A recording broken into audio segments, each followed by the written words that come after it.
आइए चलिए देखिए लास्ट क्लास। आइए आइए देखिए हो गया। देखिए लास्ट क्लास में हमने बात करी थी हाँ colours of D D colours of D block का। उसमें हमने देखा था डी डी ट्रांजिशन। अब एक चीज़ आपको उसमें याद रखना है, लिगेंड्स वगैरह तो है ही, वो तो सारी चीज़ बता ही दी था। आपको याद रखना है colour cycle, colour cycle, colour cycle. जैसे कलर साइकिल में आपको याद रखना है विवग्योर। विवग्योर तो याद ही होगा ना, उसमें आई हटा दीजिएगा, उसमें आई हटा दीजिएगा। ठीक, इसका मतलब ये हुआ कि अगर कोई डी ब्लॉक का एलिमेंट ब्लू कलर को एब्जॉर्ब करता है तो वो इमिट किस कलर को करेगा? ऑरेंज वाले को। अगर वो ग्रीन कलर को एब्जॉर्ब करता है तो इमिट किसे करेगा? अगर वो वायलेट कलर को एब्जॉर्ब, एक से जस्ट अ सेकंड, शायद वायलेट हटाना था यार। ठीक है, विवग्योर। ठीक है, अगर येलो को करता है एब्जॉर्ब तो किसे छोड़ेगा? वायलेट कलर को। वायलेट को करेगा तो येलो। उल्टा, एक दूसरे का कॉम्प्लीमेंट्री है। This is called complementary colour cycle. इसे हम कहते हैं complementary, complementary colour cycle. It means, it means if, कोई एक एग्जांपल दे देते हैं, if green is absorbed red will be emitted. Red जो है वो क्या होगा? इमिट होगा। And vice versa. Vice versa का मतलब उल्टा भी ट्रू है। चलिए नोट करिए फिर आगे बढ़ते हैं। हो गया? लिखिए जरा एक सवाल जेई का है, जेई 2012 से। Orange and red. If a transition metal, if a transition metal, if a transition metal, हाँ, absorb orange and green color, किसको किसको कर ले? ऑरेंज एंड, सॉरी रेड है, ग्रीन नहीं है। Orange and red colour, it will emit. कौन सा कलर इमिट करेगा? ब्लू एंड, बिल्कुल सही। कैसे बनाए?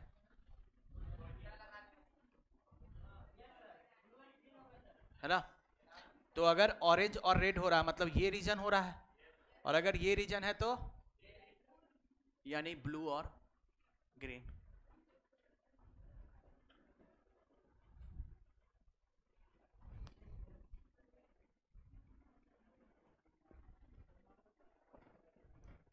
क्लियर है? नहीं यार ऐसा नहीं, जेई का क्वेश्चन था ये, फिगर बनाने की जरूरत नहीं है।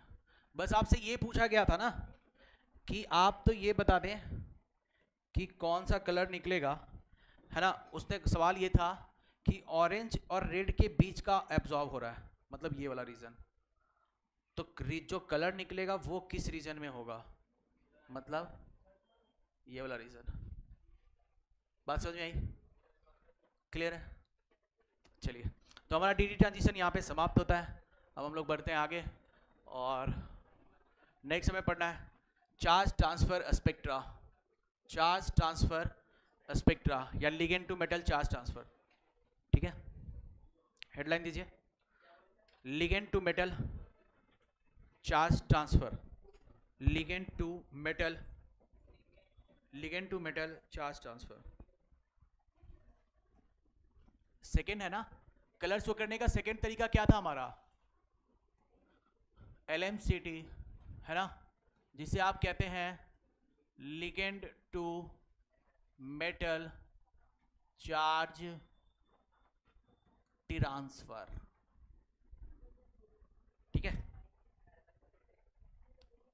क्लियर है? आइए जरा पहले समझ लीजिए फिर छापिएगा इत्मीनान से।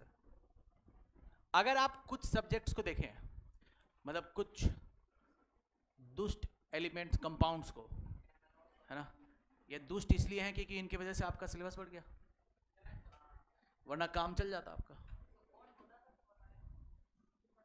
पता करते हैं। अब देखिए यहां पे जरा मुझे बताइए डी ब्लॉक के एलिमेंट्स कौन कौन से हैं? मैग्नीज और क्रोमियम। मैग्नीज का ऑक्सीडेशन स्टेट यहां पे +7, और मैग्नीज का कॉन्फ़िगरेशन बताएं जरा। 4s2 और 3d, तो यानी कि Mn+7 का मतलब हो गया खत्म, है ना? क्या ये बात समझ में आई? क्या इसके पास कोई डी ब्लॉक डी ट्रांजिशन के लिए एलिमेंट एटम है, सॉरी इलेक्ट्रॉन है? नो। तो ये क्या कर रहा है? No d transition. तो एक्सपेक्ट क्या किया गया था कि कलर होना चाहिए या नहीं होना चाहिए? नहीं होना चाहिए, लेकिन जरूर हो रहा होगा, तभी तो पढ़ना है कि नहीं? केमनो का कलर कैसा, तो ये कलर कहां से आ रहा है कि नहीं? दूसरी बात, K2Cr2O7 में अगर आ जाइए तो इसमें क्रोमियम का कॉन्फ़िगरेशन बताएं जरा।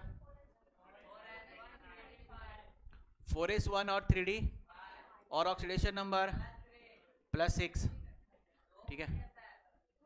अरे इंडिविजुअल का निकालते हैं ऑक्सीडेशन नंबर हमेशा, या ऑक्सीडेशन नंबर या ऑक्सीडेशन स्टेट हमेशा इंडिविजुअल की बात करते हैं, दो के लिए नहीं, इंडिविजुअल एक का। तो क्रोमियम किस पे चला गया? +6, यानी कि कोई भी डी इलेक्ट्रॉन होगा क्या? No d electron. तो क्या कोई कलर शो होना चाहिए था? नहीं, कोई भी कलर शो भी नहीं होना चाहिए था, लेकिन ये कलर शो करता है, और कौन सा कलर का होता है? ऑरेंज कलर का। अब हमें ये रीजन देखना है कि ये पिंक कलर और ये ऑरेंज कलर कैसे शो करता है। तो आइए देखते हैं।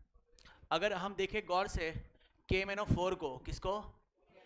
KMnO4 को, तो मैग्नीज यहाँ पे किस स्टेट पे है? अपने +7 में। और KMnO4 का अगर आप स्ट्रक्चर बनाएंगे तो इसे हम लिख सकते हैं MnO4-, कहिए कोई दिक्कत? K+ था ना, और इस पूरे पे माइनस चार्ज है ना, ठीक? अगर मैं इसका स्ट्रक्चर बनाऊं तो इसका स्ट्रक्चर बनेगा समथिंग लाइक दिस, मैग्नीज। क्या इस बात से आप सहमत हैं? बिल्कुल है।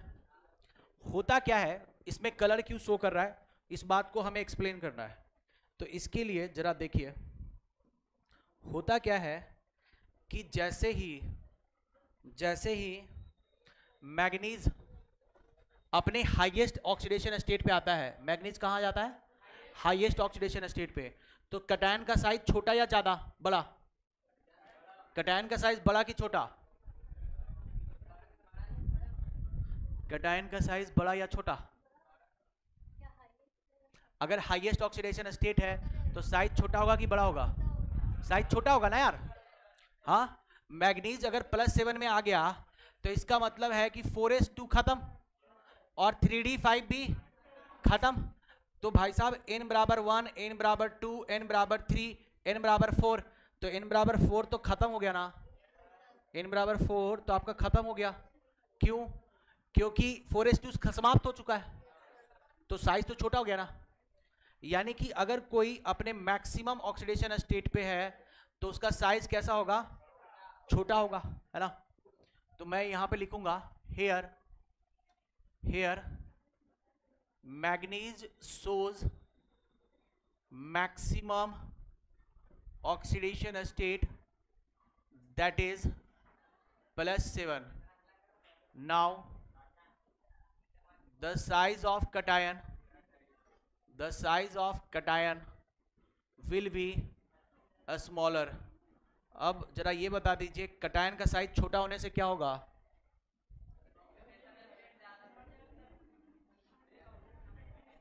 इलेक्ट्रोनेगेटिविटी बढ़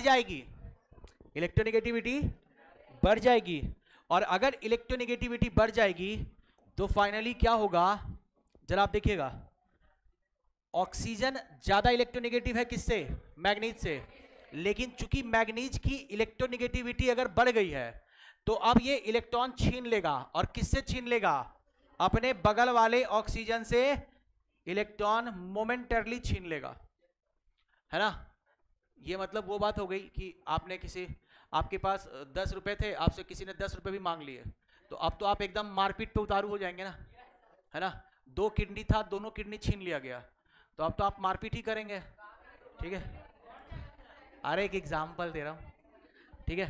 लेकिन लेकिन लेकिन लेकिन लेकिन आपको एक बात मालूम चल गई कि आपने जिसके घर में चोरी किया है वो खुद सबसे बड़ा, है ना। ये वही बात हो गई कि आपने दाऊद इब्राहिम के घर जाके चोरी कर ली और उसके यहां से 2 करोड़ का सामान चुरा लिया। जितनी तेजी से सामान चुराएगा उतनी ही तेजी से बोलेगा मालिक गलती, है कि नहीं? बात समझ में आ रही कि नहीं? ऑक्सीजन खुद इलेक्ट्रोनेगेटिव, और मैग्नीज ने अपनी बुरी परिस्थिति में आकर उससे इलेक्ट्रॉन छीन लिया। ऑक्सीजन अपना इलेक्ट्रॉन किसी को देगा क्या? जितनी तेजी से मैग्नीज इलेक्ट्रॉन लेगा उतनी ही तेजी से ऑक्सीजन उससे इलेक्ट्रॉन वापस छीन लेगा, है ना। और इस छीना छीनी के क्रम में लाइट रिलीज होगा, है ना। और इसकी वजह से अगर ये विजुअल लाइट में लाई करेगा तो कलर शो करेगा। बात समझ में आई? चलिए तो पहले नोट करिए, फिर मैं लिखवा देता हूं थोड़ा सा। अच्छा, इस टॉपिक का नाम है ligand to metal charge transfer. तो कौन किसको कहां ट्रांसफर कर रहा है? ऑक्सीजन ट्रांसफर कर रहा है किसको? मैग्नीज को। यानी ऑक्सीजन क्या होगा? लिगेंड, और मैग्नीज क्या होगा? मेटल यार। मैग्नीज क्या होगा? मेटल। क्या ये बात आपको समझ में आई? चलिए नोट करिए, फिर आगे बढ़ते हैं। नो डीडी ट्रांजिशन लिखा है ना। अच्छा, एक नो डीडी, हाँ तो ऑब्वियसली डीडी इलेक्ट्रॉन भी तो नहीं है यार, डी में इलेक्ट्रॉन भी तो नहीं है, बात तो एक ही हुई ना। अगर डीडी इलेक्ट्रॉन होगा तभी तो ट्रांजिशन शो करेगा ना। हो गया? तो एक बार होता है डीडी ट्रांजिशन और एक बार क्या होता है? Ligand to metal charge transfer, है ना। जैसे यहाँ पर क्या हो रहा है? यहाँ पर जो O- है वो कैसा बिहेव कर रहा है? लिगेंड की तरह। और मैग्नीज जो है वो कैसा बिहेव कर रहा है? मेटल की तरह। तो लिगेंड से मेटल चार्ज ट्रांसफर हुआ, है ना, इसी कारण कलर शो कर रहा। ठीक है, बढ़े आगे। आइए लिख लीजिए, थोड़ा सा करे चेंज, थोड़ा सा लिख लीजिए। Here we can see that, here we can see that, we can see that momentarily electron is transferred from कहां से कहां? Oxygen to manganese due to its maximum oxidation state, but as soon as this occurs, electron is get back to oxygen, since oxygen is one of the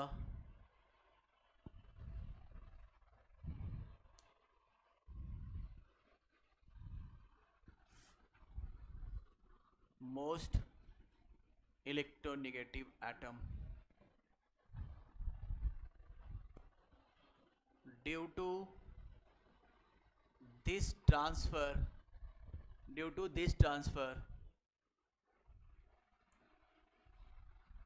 ligand to metal, the color is shown. इस कारण ही colour क्या होता है? दिखाई देता है। हो गया? क्लियर है? तो कलर किन किन वजह से शो होता है? कलर किसके किसकी वजह से शो होता है? दो वजहों से, डी ट्रांजिशन और ligand to metal charge transfer की वजह से। डी ट्रांजिशन का मतलब क्या हुआ, अनपेयर्ड इलेक्ट्रॉन्स होने चाहिए, और चार्ज ट्रांसफर स्पेक्ट्रा का यही 2-3 एग्जांपल ही है। आगे आप कोऑर्डिनेशन स्पेक्ट्रम, कोऑर्डिनेशन कंपाउंड में और डिटेल में से पढ़ेंगे। बोलिए क्लियर है, यहाँ तक क्लियर है? चलिए तो आगे बढ़ते हैं। नेक्स्ट हेडलाइन दीजिए, स्टैंडर्ड रिडक्शन पोटेंशियल। कौन सा? तो सेम ही बात तो होगी ना उसमें भी, बस यहाँ पर अरे ऑक्सीजन की जगह पे क्रोमियम लिख दूंगा, बस सेम ही बात होगी, लॉजिक सेम ही है। क्या ये बात समझ में आ रही है कि नहीं? है ना? तो लिखवाना है क्या उसको भी? सेम ही बात है, ठीक है। चलिए next, standard reduction potential, standard reduction potential, SRP।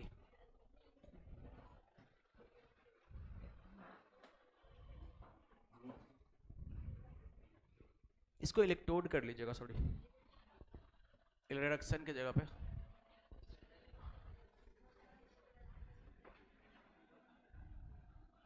Standard electrode potential, इसको समझिएगा, है ना? थोड़ा समझने वाला है, थोड़ा कंफ्यूजिंग सा। हेडलाइन दे लिए, आइए देखिए। अगर मैं किसी का ऑक्सीडेशन पोटेंशियल लिख रहा हूं, यानी उसका हो रहा होगा ऑक्सीडेशन, यानी A से A+ में जा रहा होगा और इलेक्ट्रॉन को छोड़ दे रहा होगा। क्या ये बात क्लियर है? ठीक है। इसका मतलब कि जो ऑक्सीडेशन पोटेंशियल है, ऑक्सीडेशन पोटेंशियल या कोई भी इलेक्ट्रोड पोटेंशियल कहते हैं हम, ये बताता है थर्मोडायनेमिक स्टेबिलिटी।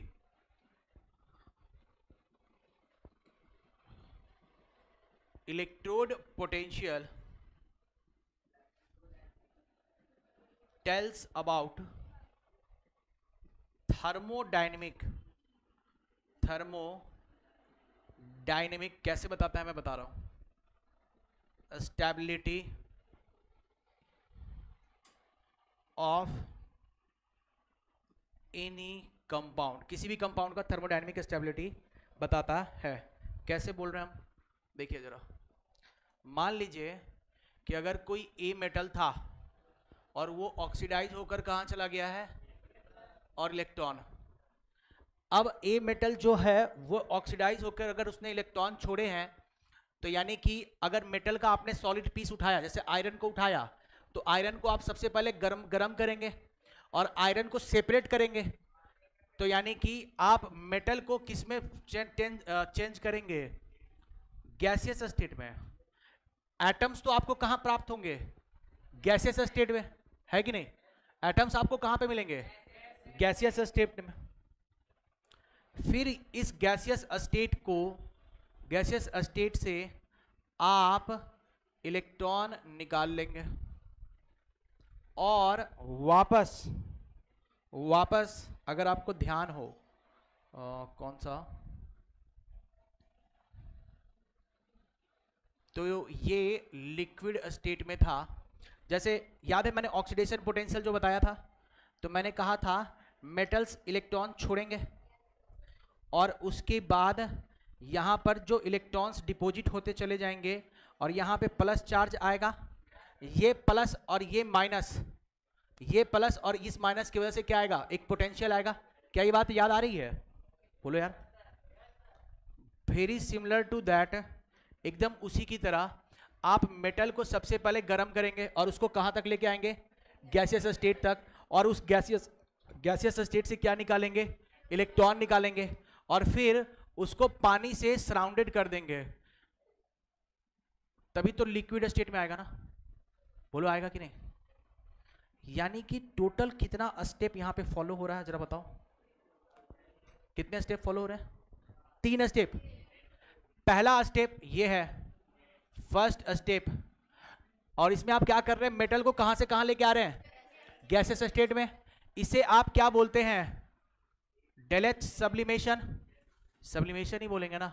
अगर आप मेटल जो है वो सॉलिड है ना, और सॉलिड को कहाँ ट्रांसफर कर रहे हैं, गैस को, सेकेंड स्टेप को आप क्या बोलेंगे, गैस से इलेक्ट्रॉन निकालना, ये क्या कहलाता है, आयोनाइजेशन।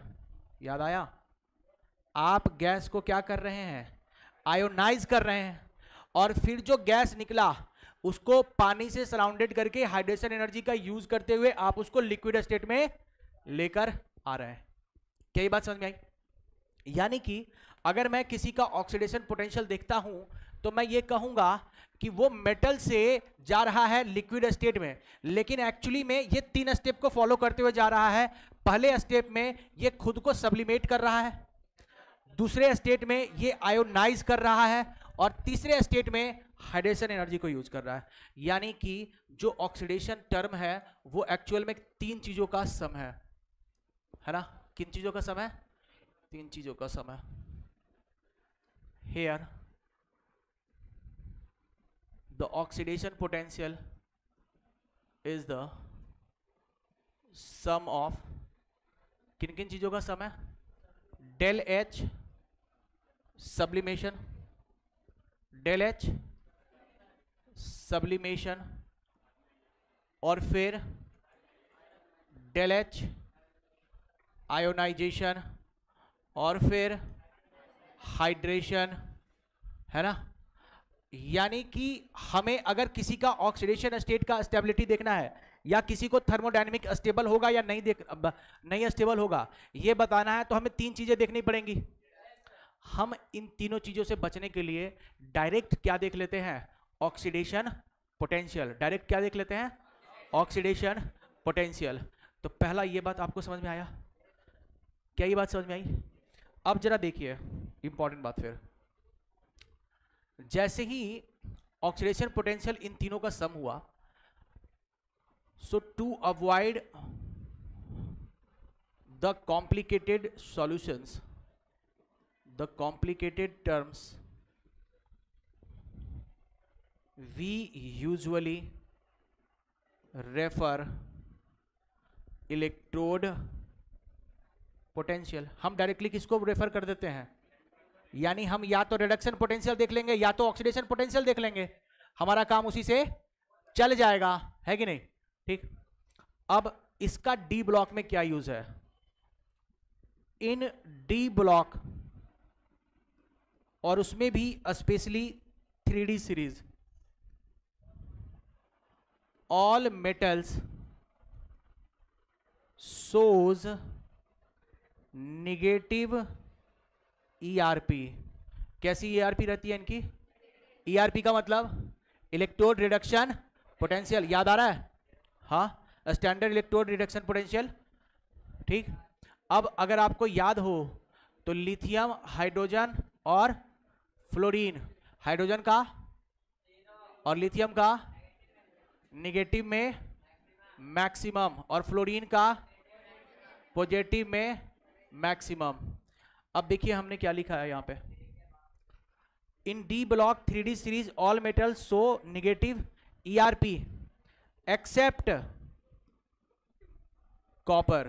किसके अलावा? कॉपर के अलावा। अब कॉपर के अलावा अगर ऐसा होगा तो क्या होगा, जरा देखिए। अगर किसी का ईआरपी पॉजिटिव है, यानी वो खुद में कैसा है, ये कैसा था, बेस्ट, और ये कैसा, worst reducing agent. Worst reducing agent, best oxidising अगर है तो वर्स्ट होगा ना रिड्यूसिंग एजेंट में बाबू। अब अगर आप देखिए इसका यूज क्या क्या है, application, if metals react with acid, वो क्या लिबरेट करते हैं, दे लिबरेट, क्या लिबरेट करते हैं, H2 गैस। अरे मेटल का रिएक्शन हम करा रहे हैं एसिड से, मेटल कैसा, ऑक्सीडाइजिंग एजेंट की रिड्यूसिंग एजेंट? Reducing agent. ये रहा मेटल, ये है ना मेटल, ये कैसा है, रिड्यूसिंग एजेंट। रिड्यूसिंग एजेंट है तो बगल वाले को क्या करेगा, रिड्यूस कर, अरे रिड्यूसिंग एजेंट बगल वाले को क्या करेगा, रिड्यूस करेगा। यानी कि अपने बगल में हाइड्रोजन, हाइड्रोजन का कौन सा स्टेट है, +1, और हाइड्रोजन को अगर रिड्यूस करेगा तो क्या बना देगा, तो H2 गैस लिबरेट होगी ना, H2 गैस लिबरेट हो जाएगी ना बाबू। आपने क्लास 9th में पढ़ा भी होगा, अगर आप 9th-10th में भी, कि अगर आप किसी भी मेटल को रिएक्ट कराते हैं किससे, एसिड से, किसी भी एसिड से, तो वो कौन सा गैस लिबरेट करेगा, हाइड्रोजन गैस। लेकिन क्या आपने एक बात नोटिस करी है, कॉपर और सोना है ना, ये सारे चीज जल्दी डिस्कलर नहीं होता है, क्यों, देखिए अब जैसे ही आपने कॉपर का रिएक्शन कराया, किससे, कॉपर का रिएक्शन कराया HCl से, तो कॉपर का ERP कैसा, कॉपर का ERP कैसा, पॉजिटिव। अगर पॉजिटिव ERP है तो इस, अरे shit shit shit shit shit, अगर पॉजिटिव है तो रिड्यूसिंग एजेंट कैसा है वो, यानी बहुत ही बुरा रिड्यूसिंग एजेंट होगा, यानी ये दूसरा का रिडक्शन कराने में विश्वास, और बहुत ही बेहतरीन ऑक्सीडाइजिंग एजेंट होगा। और अगर ऑक्सीडाइजिंग एजेंट है तो HCl को आगे ऑक्सीडाइज करा सकता है क्या, क्योंकि हाइड्रोजन का मैक्सिमम ऑक्सीडेशन स्टेट कितना है, +1, तो यानी कि हाइड्रोजन का अब रिडक्शन ही हो सकता है, उसका ऑक्सीडेशन पॉसिबल नहीं है। It means copper will not liberate H2 gas when reacted with acid। अगर आप एसिड का रिएक्शन कराएंगे किससे, कॉपर का, तो आपको H2 गैस लिबरेट नहीं होगी।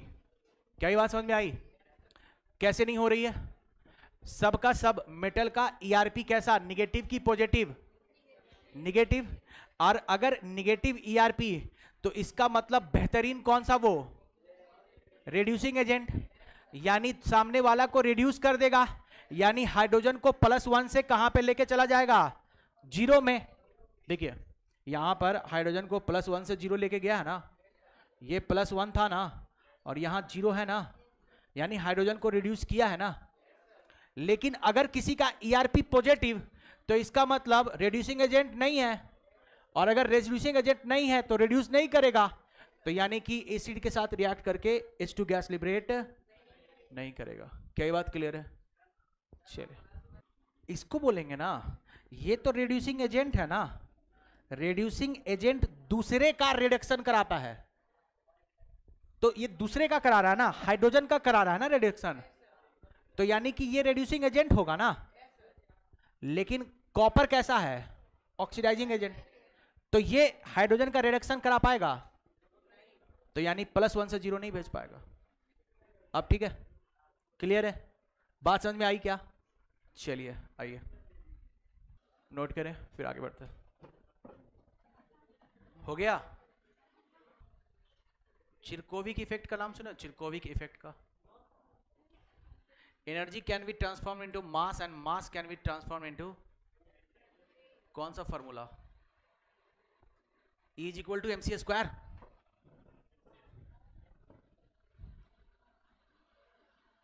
अगर मैं किसी मास को लाइट के स्पीड से फेंक दूं तो वो किस में कन्वर्ट हो जाएगा, सिंपल। तो खुद को लाइट के स्पीड के बराबर कर लो तो तुम हो जाओगे अमर, क्यों, energy can neither be created nor, तो once you will be converted into energy you will be अमर, है ना, तुम्हारा नाम अमर हो जाएगा। इसको लिख मत लेना, है ना, मालूम चला कुछ बच्चे इसे भी लिख लिए। ओके, तो पॉजिटिव ERP वाले सारे नाम लिख लीजिए। डी ब्लॉक में कौन कौन पॉजिटिव ERP शो करते हैं, कॉपर, मरकुरी, Ag, Au, ठीक है। इसको याद कैसे रखोगे?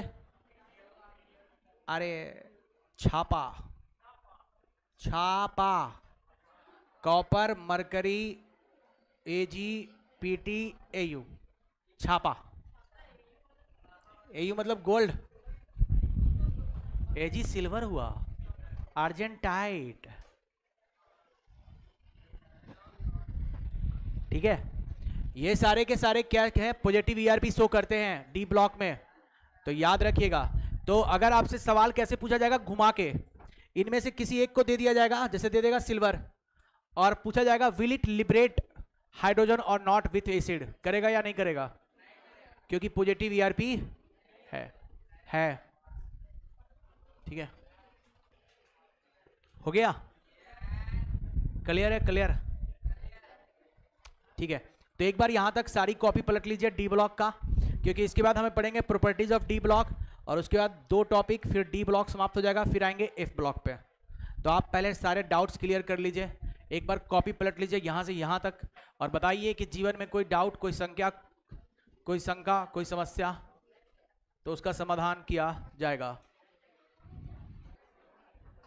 मेरे साथ बोलते चलिएगा बस। स्कैंडियम, वाइटिरियम, लैंथेनम, इसके बाद और इसके बाद और इसके बाद। तो अब जिसे नहीं समझ में आया, देखो यह है 21, और इसके बाद यह है 39, और ये है 40, और ये है, और ये है, बस यही है लैंथेनॉइड कॉन्ट्रैक्शन। नहीं समझ आया? लैंथेनम है D1 और ये है, यानी कि D1 से D2 भरने के बीच में आपने कुल मिलाकर 14 एलिमेंट्स गायब कर दिए हैं, और ये जो 14 एलिमेंट्स गायब हुए हैं यही बैठ बैठ कर हल्ला कर रहे हैं और बोल रहे हैं कि हमें जो गायब किया है तो हम तो बदला लेंगे। और ये एक्चुअली कहां भरे जाते हैं? 4F में। और F की सील्डिंग कैसी होती है? ले पूरा क्लास सन्नाटा। Poor shielding. एरिया सबसे बड़ा किसका? तो सील्डिंग खराब किसका? मैंने बताया था ना कि अगर मैं आपको एक रूम का रक्षा करने के लिए दूं और बोलूं कि एक शहर का रक्षा करिए अकेले, तो सील्डिंग खराब हो जाएगी ना आपकी। Very similar to that. तो इसकी सील्डिंग खराब हो गई, तो D1 से D2 में जाने से पहले जो 4F के एलिमेंट भरे जाते हैं यही कहलाता है लैंथेनॉइड कॉन्ट्रैक्शन।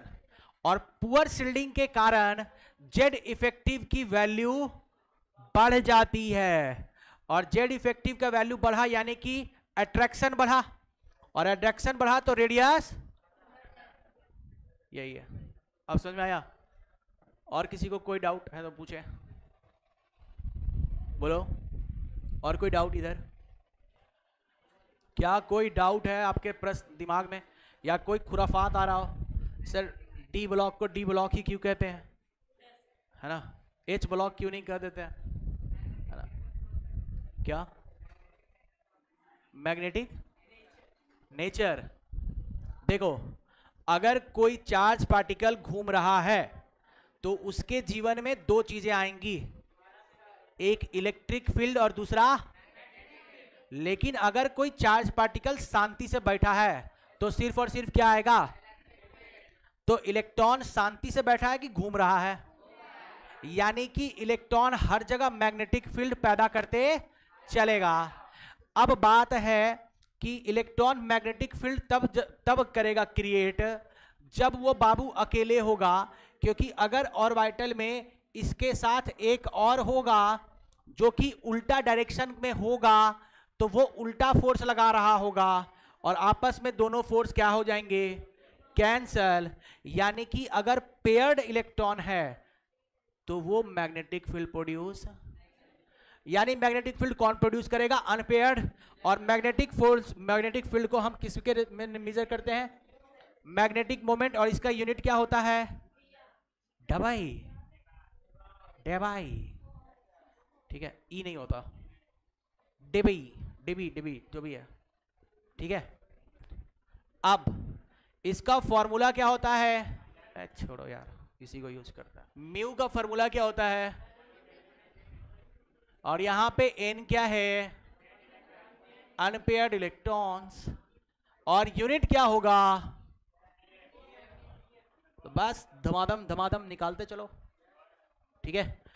ध्यान रखना, इस टाइप के मैग्नेटिक मोमेंट को हम बोलते हैं स्पिन मैग्नेटिक मोमेंट ओनली। कभी कभी सवाल में आपके लिखा रहेगा find the spin magnetic moment, ठीक है। पूछिए, और कोई डाउट? पक्का ना? तो आगे बढ़े।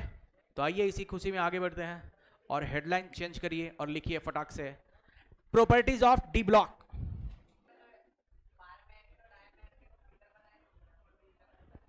पैरामैग्नेटिक, और अपन इसे चेंज नहीं करेंगे। आ जाओ, देखो ये है आम जिंदगी,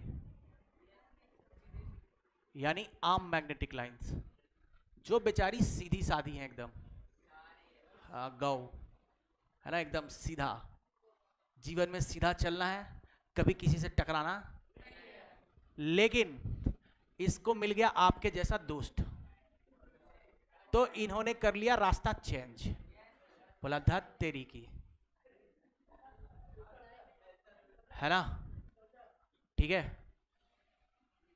ऐसा दुष्ट प्राणी जिसको देख के मैग्नेटिक फील्ड लाइन चेंज कर ले, दूर चली जाए, डाया, दूर वाला डाया। लेकिन जरूरी नहीं कि सब आप ही जैसे दुष्ट हो, कभी कभी जीवन में अच्छे इंसान भी मिल जाते हैं। किसके जैसे? मेरे जैसे, पागल। हाँ ये बात भी सही है, मेरे जैसे, ठीक है। तो देखिए, मैग्नेटिक फील्ड्स अट्रैक्ट हो जाती हैं कि बहुत अच्छा बच्चा है ना, शुद्ध है, सीधा साधा, दुष्ट नहीं है। ऐसे स्थिति में हम इसे क्या कह देंगे? बात खत्म। अरे क्योंकि सस्केप्टिबिलिटी लेस देन 1 होती है, और ये आपको पढ़ना था फिजिक्स में। अब मैं फिजिक्स में नहीं जाऊंगा, वरना फिर कहोगे सर आप इलेक्ट्रिकल इंजीनियरिंग होने का मिसयूज कर रहे हैं। सस्केप्टिबिलिटी लेस देन 1 और ग्रेटर देन 1 के कारण अट्रैक्शन और रिपल्सन होता है। अगर आपने पढ़ा हो सस्केप्टिबिलिटी, तो सस्केप्टिबिलिटी का होता है penetration to the magnetic field. नहीं पढ़े हो तो बस चिल मारो फिर, ठीक है। आगे बढ़े, अगर आप लोगों की आज्ञा हो तो आगे बढ़ा जाए, नहीं भी बोलते तब भी बढ़ जाते, फिर भी इज्जत देना पड़ दिया गया कभी कभी। चलिए, properties of D block elements, और इसमें सबसे पहला प्रॉपर्टी है, ध्यान से समझेंगे, formation of complex compound. D block के एलिमेंट अपने जीवन में कॉम्प्लेक्स कंपाउंड फॉर्म करते रहते हैं। D block elements form complex compound. अरे शांति रखा करो यार, हल्ला मत करो। फॉर्म कॉम्प्लेक्स कंपाउंड, जरा देखो कॉम्प्लेक्स कंपाउंड का फर्क जरा समझो। अगर मैं आपको नमक दूं तो क्या आप इसे तोड़ देंगे? मतलब अगर आप नमक का टेस्ट करेंगे, टेस्ट मतलब चखना नहीं, टेस्ट मतलब TEST वाला, ये पूछने के लिए कि नमक आपके पास क्या क्या है। नमक का आपने टेस्ट किया ये जानने के लिए कि तुम्हारे पास कौन कौन रेडिकल है, तो नमक बेचारा चीख चीख के बोलेगा मेरे पास, एकदम सही बात। लेकिन कॉम्प्लेक्स कंपाउंड जो है वो होता है कॉम्प्लेक्स, कहने का मतलब जैसे ये है कॉम्प्लेक्स कंपाउंड, तो इसमें आपको कौन कौन सा एलिमेंट का टेस्ट मिलना चाहिए था? आपको मिलना चाहिए था पोटेशियम का, आपको मिलना चाहिए था, आपको मिलना चाहिए था कार्बन और नाइट्रोजन का, है कि नहीं? हाँ वही रे, ठीक है, सुनो तो सही। लेकिन जैसे ही आप इसका टेस्ट करेंगे, ये कहेगा मेरे पास कुछ नहीं है, मेरे पास सिर्फ दो ही हैं, और वो है एक मेरे पास कटायन बैठा हुआ है और एक अनायन है, और इस अनायन के अंदर क्या है मुझे नहीं पता। मतलब ये अपना इंडिविजुअल टेस्ट नहीं बताएगा, ये नहीं बताएगा कि मैंने अपने बक्से के अंदर आयरन को, कार्बन को और नाइट्रोजन को बैठा कर रखा है ना। आप कितना भी टेस्ट कर लो, ये टेस्ट नहीं देगा किसका किसका, आयरन का, कार्बन का, और this is called complex compound. इसे क्या कहते हैं हम, कॉम्प्लेक्स कंपाउंड। क्या ये बात समझ में आई? अब क्या, अब अगर आप देखें एक चीज, अरे क्या बोल रहे हो?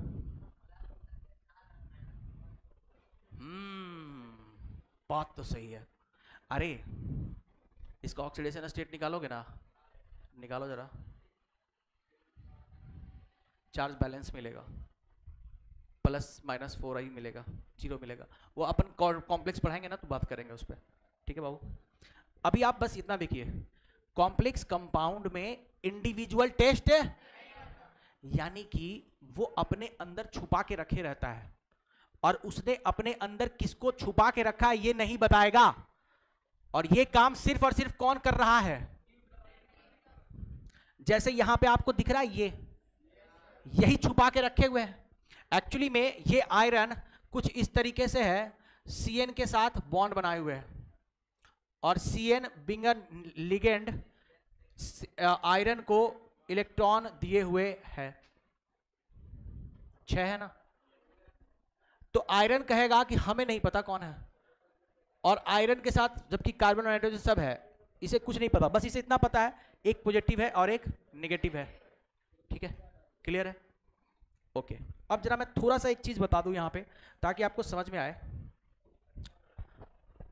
अगर आपके पास पैसा ज्यादा है और अगर आपका मन कर रहा है दान पुण्य करने का, तो मंदिर या मस्जिद के आगे भिखारी भी तो होना चाहिए, है कि नहीं?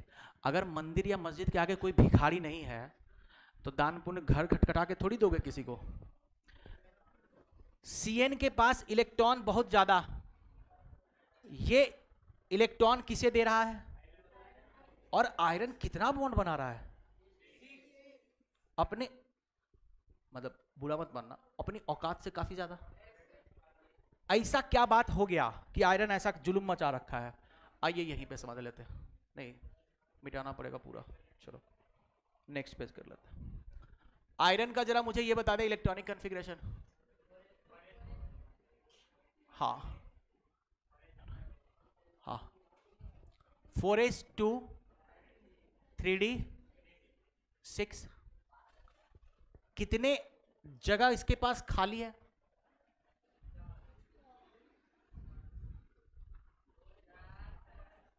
चार जगह खाली है ना। अगर अच्छा, तो यानी कि ये कितने जगह पे इलेक्ट्रॉन ले सकता है? नहीं, फंस गए। जब कभी भी बॉन्ड बनेगा तो 2 इलेक्ट्रॉन से बनेगा। कितने से बनेगा? तो 2 इलेक्ट्रॉन लेने का जगह है इसके पास, जहां लेगा एगो लेगा तो बॉन्ड ही नहीं बना सकता। इसीलिए मजबूरी में ये वाला आयरन हुंड्स रूल को तोड़ देगा, बोलेगा जा, और अपने दोनों इलेक्ट्रॉन को जबरदस्ती फोर्सफुली पेयरिंग करा लेगा।